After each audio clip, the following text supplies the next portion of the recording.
वीर महाराजपुर चंपामाल जो पंचायत गृह उद्घाटन है प्रकृत में गाँव विकास रे देशर विकास हो पार। यशस्वी प्रधानमंत्री विकसित भारतवर्ष एवं मुख्यमंत्री जो 100 वर्ष ओडिशार पूर्ति अवसर रे ओडिशा जनसाधारण 4.5 कोटी जनसाधारण जिते विकास हो सही समय आम 100 वर्ष पूर्तिर तार आनंद नहीं पारिबा।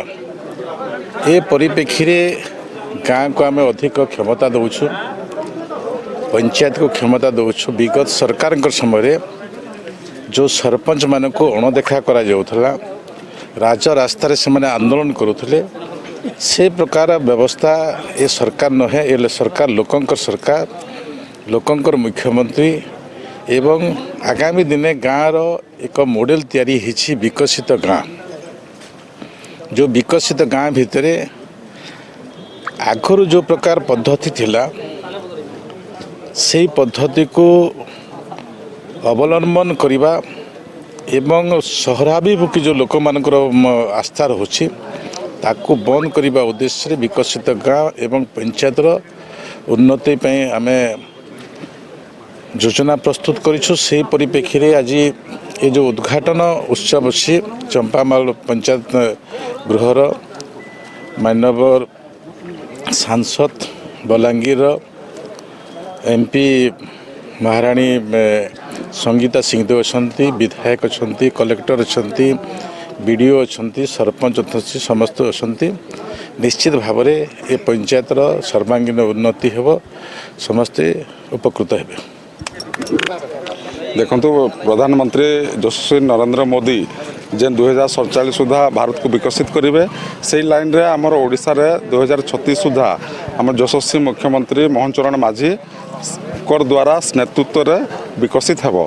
तो जदि गाँ विकसित हेबो ताहले आमर ओडिशा विकसित हेबो। तो गाँ विकसित हेबार लगी गाँव रो जेन इंफ्रास्ट्रक्चर एडमिनिस्ट्रेशन सबके ठीक करवाके पड़वा। से परिप्रेक्षी रे आज चंपामाल पंचायत रे आमर पंचायत गृह नहीं थाई तो सेटा आमर सरकार आसला परे से गृह गोटे करागला लोकंकर सुविधा हम आउ एडमिनिस्ट्रेशन रो काम करवार लगे सेटा बहुत सुविधा हम। से मुझे धन्यवाद देमी आमर मंत्री माननीय मंत्री रवि नारायण नायक एवं आमर एमपी संगीता कुमारी सिंहदेव इटा लोकंकर हित रे लागबो, लोकंकर उपकार लागबो, लोकंकर विकसित हेबार साहाय्य करवा।